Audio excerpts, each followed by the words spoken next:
good number, because here, this person actually forgot to get their initial NK test until after they had already started taking the biogram. So that ends up skewing this data, and even though you wouldn't expect it to be negative, once someone has broken protocol, you can't really trust what the outcome is because you're not sure what change was created by them taking it for a few days, stopping for a few days, taking the blood test, and then resuming again. And so that makes it difficult to interpret. But with the rest of the people, this is the overall change and the overall effect on NK cells, and looking specifically at, as I mentioned, the K562 cancer cells, that there's a 40% increase, 30%, roughly 30%, so there's roughly an average probably around 32 or so % increase in these people's natural killer cell activity over the course of their treatment. They were receiving chemotherapy and other treatments that were ongoing. This person here didn't just go for 2 months, but actually went for 4 months before their final NK testing, which you can see they're still basically in the same range of activity. So that's really a good finding. One thing that I'd like to mention for those of you that might consider doing case studies on anything, again, like HIV, cancer, any of those things, I would suggest, as again Mr. Sasaki mentioned, that the cornerstone of RBAC, of BioBran, of its efficacy, is natural killer cell activity. That's our standard line. That's from the medical science and marketing standpoints. And so it would be wise to always follow the natural killer cell activity in any study, HIV study, anything. Granted, it costs a little bit extra. I hear in Germany that they have a discounted price, and you might even be able to ship samples to the least expensive laboratory, since Europe is a little bit more close than the United States. But the point being that if you don't check natural killer cell activity, you can have certain problems, like in Greece, you know, you're counting on the discipline of people to know whether or not they took the product. In a drug trial, you check drug levels, okay? Because you know what the molecule is, and it's easy to check the drug level. You can do that assay. Pharmaceutical company, we don't have that option currently. But we know that we expect that a person that is taking a certain dosage will have a certain effect on their natural killer cells. And so that's a way of indirectly monitoring whether or not the person is actually taking the product. Because if their natural killer cells are not going up like that graph that I showed you, I guess I should do it this way since you're facing me. If they're not increasing like this, okay, then it's quite possible that they're not taking the product. Another possibility is that they're taking the product and not having a response for whatever reason. But that's also an important thing to know, because if they're not having a response with the natural killer cells, they quite possibly will not have the same sort of response you're looking for example, in balancing out the CD4 to CD8 ratio in AIDS patients. And so it gives you an extra piece of information to understand what's going on. If you have a treatment failure, it could be because of a compliance failure, or it could be because of a response failure, which could be for lots of reasons in an individual. It allows you to see a step further, and it's worthwhile because otherwise you just say, oh, the drug didn't work. But there might be other reasons, and it's worthwhile, and that's something that we're making as a policy for our case studies in the U.S.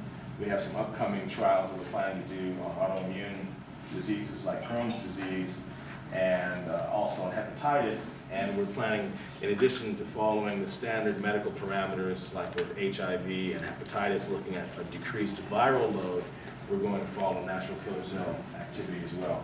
These are some older studies looking at the standard effects again of BioBran. I'll kind of skip forward on this because, as I mentioned, we're kind of behind time.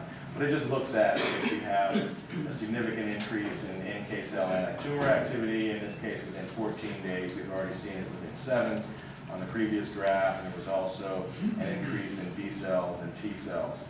This is actually one of the most amazing studies that I've seen that we have slides on, that often, as Mr. Sasaki was mentioning, people don't understand the significance of it.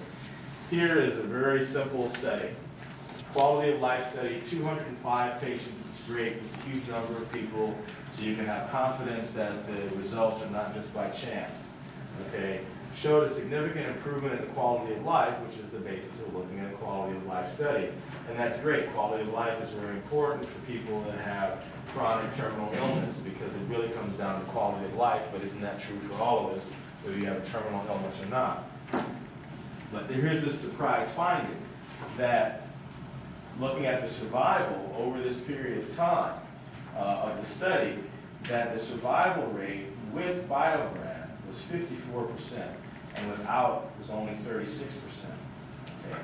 Now, just looking at that, that might not mean a whole lot to you, okay? But as a physician, that's amazing, that's astounding. If this was a drug trial, if this was some Pfizer, AstraZeneca, Novartis trial of a cancer drug, and they found that the difference in survival rate was like this, they would, by law, by ethics, you would have to stop the study and put everybody on BioBran.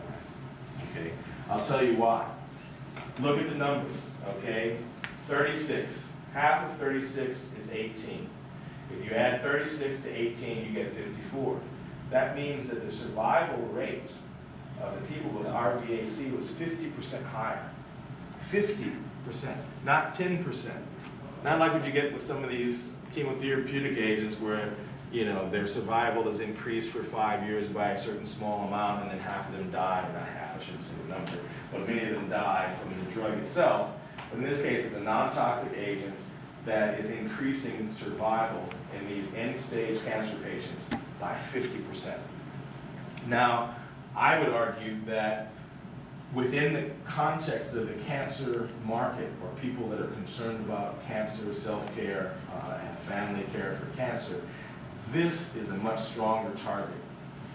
We have a tendency to have the Florence Nightingale syndrome and want to go and save everyone's life, okay? And as an anesthesiologist working in intensive care and emergency rooms, you realize that you can't, okay? There are people that come in that just simply are too far gone for whatever reason.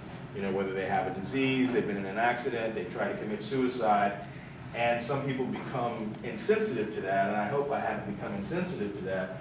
But, you know, I have personal experience with cancer in my own family, and I recognize that if you can both improve quality of life and extend survival, that's the real goal, okay? Curing cancer is a secondary goal. It's a fine goal, okay? But you want to get in knee-deep first. You want to get this far first. And if you can show this kind of an effect, you're head and shoulders above chemotherapeutic agents.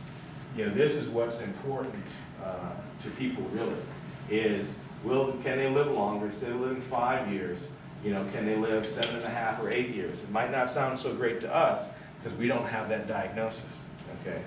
And in that period, what will their quality of life be? Will they be in the hospital all the time, vomiting with their hair falling out and with all sorts of other infections and side effects? Or will they be able to, you know, go to Christmas dinner with their grandchildren or even brothers and sisters? Okay, this is what's really important to a human being.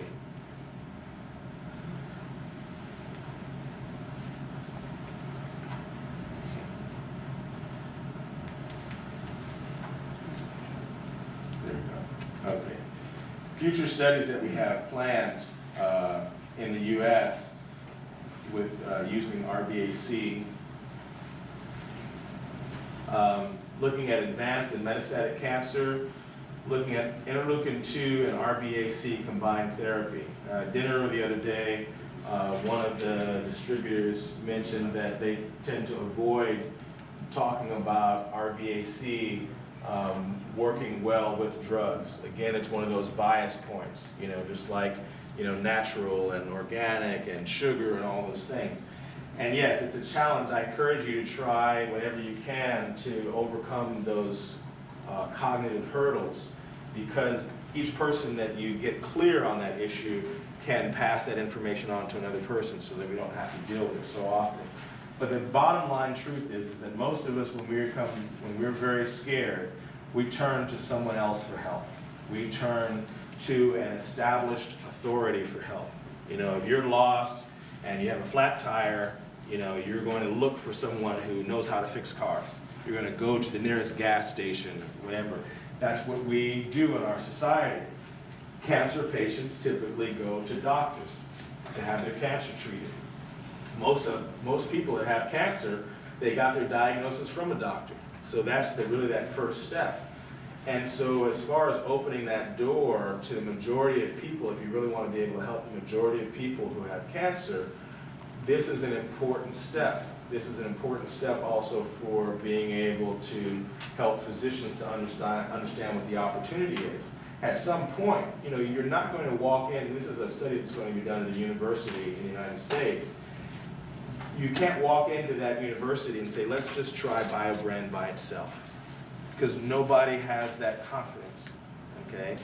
And it's just like most of us, have you ever, you can walk in a straight line. It's very easy to walk in a straight line, but if you're walking on a high wall or on the edge of a cliff, suddenly it becomes very difficult. You lose confidence, right? As a physician, part of the challenge, and it's very important when you're connecting with physicians are human as much as they try to not look that way. And we are burdened with the responsibility of other people's lives, of making life and death decisions for other people. Everything that we say can potentially impact their lives. Choices that we make can kill people. And that's a heavy emotional burden that is seldom dealt with, okay? And so when you come to someone and say, hey, this works really great, and I know 4 or 5 patients back in Dusseldorf that their breast cancer went away, it's, as a physician who has a responsibility for someone else's life, even if you're a brave person, it's still frightening, because you could cause that person to die because you're not sure. You're responsible. Just whatever you hear from someone in the street, even from another physician, whatever decision I make for a patient is my responsibility. And so the standard of being convinced is very high. You might be able to convince me to take it for myself, but before I recommend it to someone else, I need a higher level of evidence just because of that. Now, on top of that, someone, even if they don't have that level of integrity, there's the fear of lawsuits and all sorts of other things. There are lots of challenges that face the physicians. So another study that we're doing, that we're getting underway, multiple myeloma and renal cell carcinoma. It's a lot easier to work with advanced and metastatic cancer because those are the cases that doctors have pretty much given up on. And so it's kind of like the food from a restaurant that's been tossed out in the back. You can eat really well, because nobody wants it anymore. That's the attitude. However unfortunate it may be, but that's, we're coming in through the back door, as someone mentioned earlier, and these are those patients. But this is where we have an opportunity to really make an impact, and again, we have another enhancement of quality of life and long-term survival study. All 3 of these studies are at universities, university-based studies in the U.S. As well, autoimmune viral diseases, we're looking at Crohn's and inflammatory bowel disease in another case study. We're looking at taking on influenza and common cold urgent relief, also in a very simple trial that I designed that in the course of a week we can actually establish a brand new market for BioBran in this area of cold and flu. And as well, we're in discussions about 2 other trials, one with HIV and another with hepatitis C, looking at the reduction of viral load, as well as looking at NK cell activity in those patients. So that's kind of the review. Everyone said that they wanted to hear the science, and that's kind of the dry part. Get this to move forward. Okay, this is just the flow chart for one of the clinical trials looking at interleukin-2, which is actually an immune-enhancing drug. I mean, it's designed to enhance the activity of natural killer cells and other components of the immune system to attack cancer. So it's actually a very important mechanism. The problem with interleukin-2 is, to whatever extent it works, it has a high level of toxicity. And so what the hope is here, again, is to be able to reduce that toxicity by supplementing with RBAC, looking for some level of synergy between the 2 agents that would then allow people to have optimal treatment and minimizing the side effects and the toxicity. At some point, it may turn out that optimal treatment is just RBAC, but people need to be stepped through these things. Doctors are a lot like teenagers in some ways, and they just want to go ahead and do things. Just let me drive the car. I know what I'm doing, and it's hard to get people to change when they are in control or feel like they have control of the situation. however badly the situation may be turning out. And so it's important to understand the emotional and professional context of the physician. This is just an article that's in here that speaks about, from UCLA, using neuroimmunomodulation in inflammatory bowel disease. And so they're wondering how far from bench to bedside, meaning that it's very clear that neuroimmunomodulation should work well for patients that have inflammatory bowel disease, but there is a slowdown in the progression from bench, from the laboratory, to actual treatment of patients. And so we really shouldn't be too annoyed at physicians, because it's not only that practicing clinicians, clinical physicians, are resistant to change going from pharmaceutical drugs to alternative therapies and natural medicines. It's even to new findings that come out in the science and in the laboratories. There's a resistance there, even just between the basic science part of Stanford University and the clinical science part of Stanford University over in the hospital. People are very slow to want to make those changes for many of the reasons that I mentioned and other reasons that might be beyond my understanding.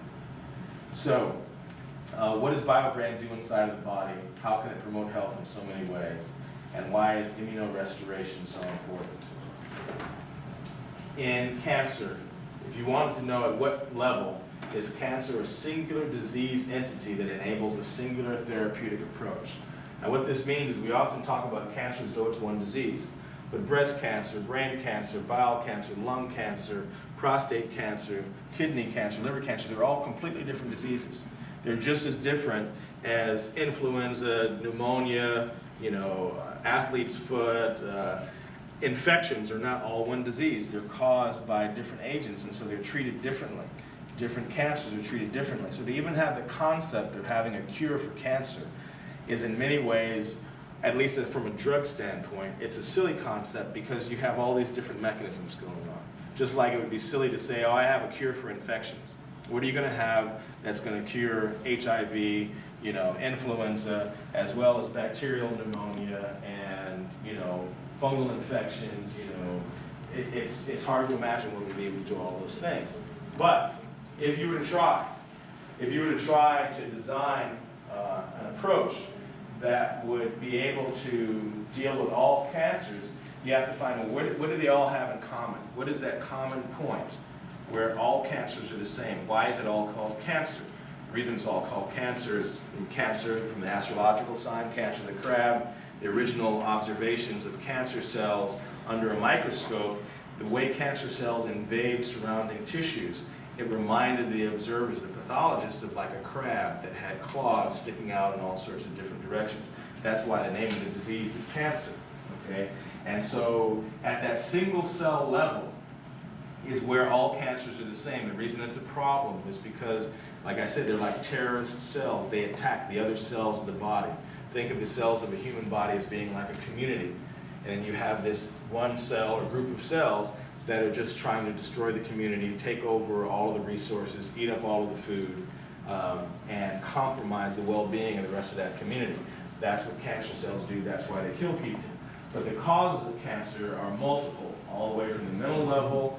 You can look at gamma ray radiation, X-ray radiation, ultraviolet radiation like skin cancer from the sun, genetic factors, environmental factors like pollution and diet, lifestyle, all those different factors can lead to the transformations in normal cells that make them into cancer cells.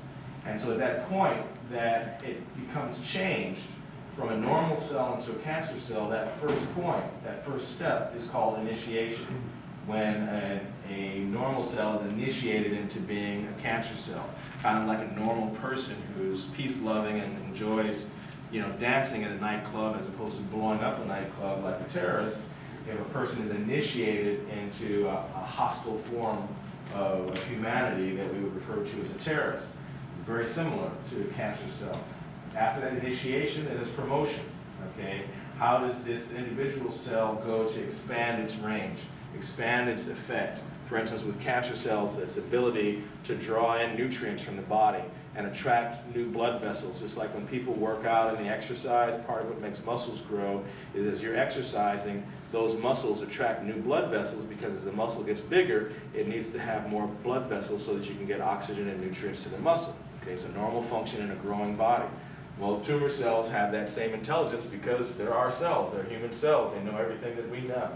And so that phase, promotion and then into propagation, these are the three main stages of the initiation of cancer. But at this point, the person has no idea that they have cancer because it's still preclinical. Okay, preclinical meaning they don't feel a lump, they don't have any symptoms, you know, they haven't coughed up blood or done any sort of thing that seems out of the ordinary. That cancer cell is just sitting in there. Maybe it's one cell, maybe it started to grow. It's not until it started to grow big enough that it actually has an effect. And the person feels short of breath going up and down stairs, or feels tired, or feels a headache, or has a fainting spell, or all these sorts of things that lead people to go to the doctor. That's when it goes from being preclinical to clinical if the tumor can be found on a chest x-ray, on an MRI scan, CT scan, all of that. And then from there, from that clinical level, then it goes on to treatment, and then goes on to end stage if it's not cured, which usually it's not. But what one way can you impact all of these things? I mean, you can hope for good genetics, you can try and change your environment and avoid all forms of industry and pollution, but I don't know where that would be on this planet. You can change your lifestyle, and people are usually reluctant to do that, and there's all sorts of different lifestyles, and we're not really sure which lifestyle aspects, you know, put us the most at risk, even though there's some clear indications. But, you know, sunscreen will protect you from UV, but it won't protect you from gamma rays, and, you know, what can you really do to protect yourself from all of those things? I can't think of any one thing, okay? And once this process is started and the cancer starts to become a different type of cancer, breast cancer or bone cancer or renal cancer, again, there's no one target that I can think of. The only one point takes away from the dramatic effect when this doesn't go as fast, doesn't it? Come on. There it is. Right here. Aim. Aim at the bullseye. Right here. This point where all of these different factors in one way or another are contributing to creating a cell that is becoming transformed. What if you could get rid of every cell that becomes transformed before it grows into a cancer? And I'm not talking about prevention in that usual sense, okay? I'm talking about having a different paradigm, a different concept of what disease is, of what cancer is. We usually think of disease as being something at this stage here when it's diagnosed.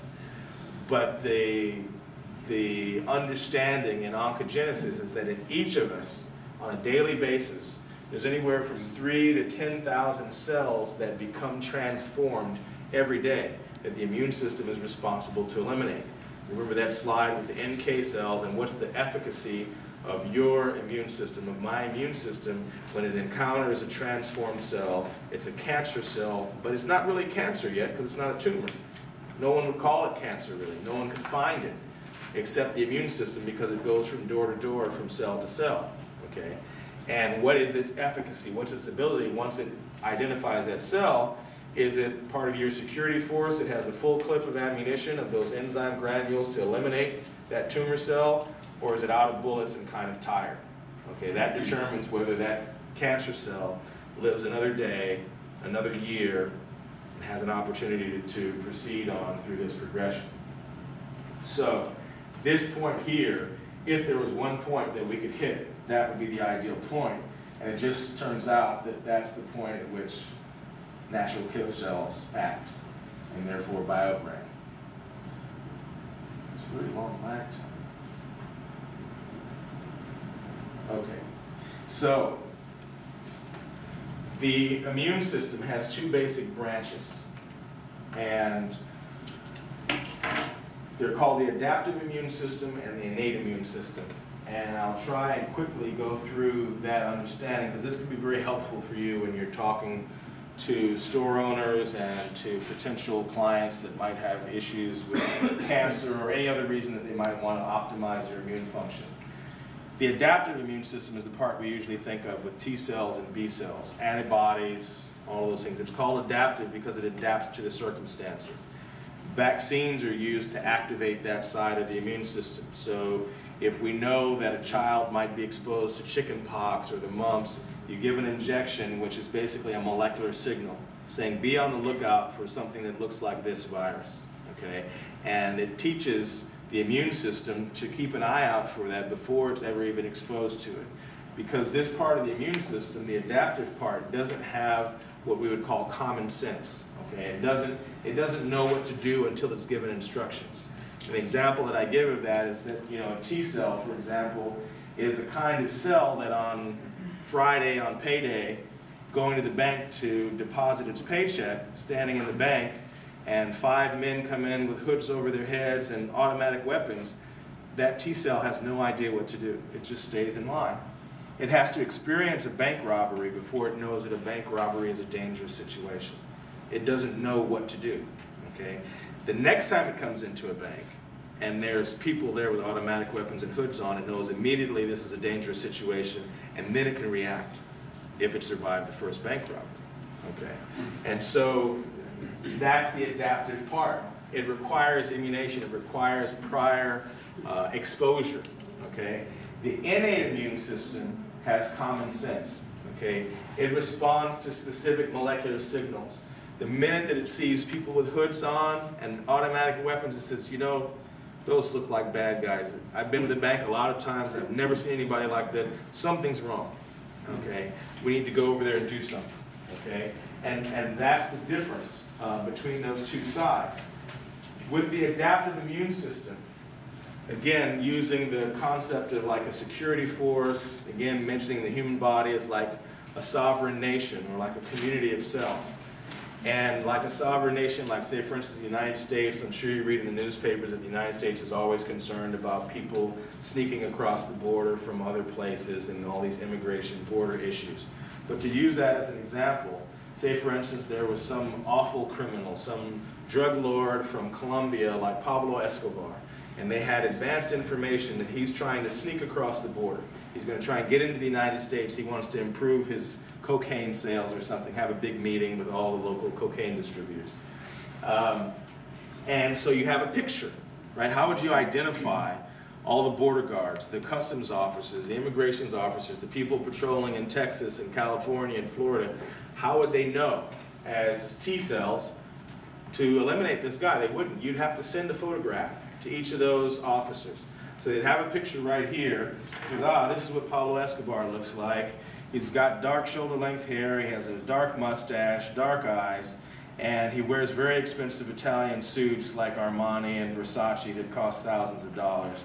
And you know, usually travels with 5 or 6 beautiful women. It's like, okay. Then we'll go around looking for that. And so the people, as you're coming through the airport in Houston and New York and Los Angeles, they're looking at you and everybody else to see, do you match this picture? Okay? If you look like Pablo Escobar, what's going to happen? They're going to hassle you, right? That's autoimmune. You're a normal, healthy, responsible person that's being attacked by the immune system inappropriately.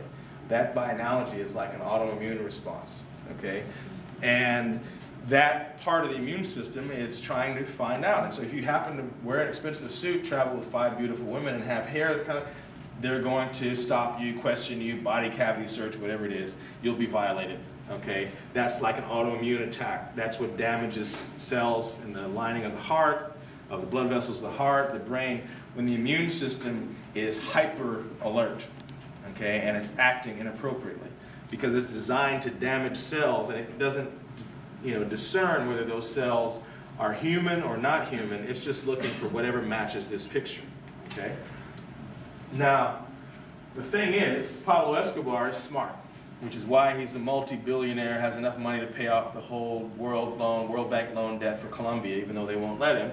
And so he's not stupid enough to show up looking like this, right? So when Pablo Escobar wants to sneak into the United States, what does he do?